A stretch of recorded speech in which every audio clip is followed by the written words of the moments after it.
লবণ আর তেল। এখন আমি এই টোস্টগুলোকে শিলনোড়ায় বেটে আগে গুঁড়ো করে নেব। তো আপনারা দেখতে থাকুন।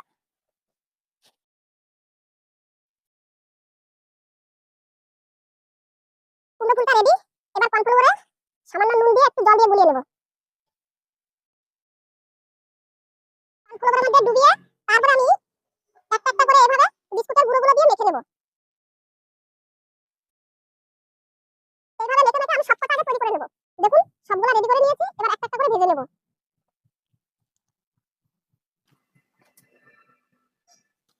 দেখুন কত সুন্দর লাল লাল একবার মুচমুচে ভাজা হয়ে গেছে।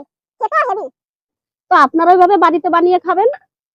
আপনারা যদি আমার চ্যানেলে নতুন হয়ে থাকেন অবশ্যই আমার চ্যানেলটিকে সাবস্ক্রাইব করে দেবেন আর পাশে থাকা বেল আইকনটি প্রেস করে দেবেন।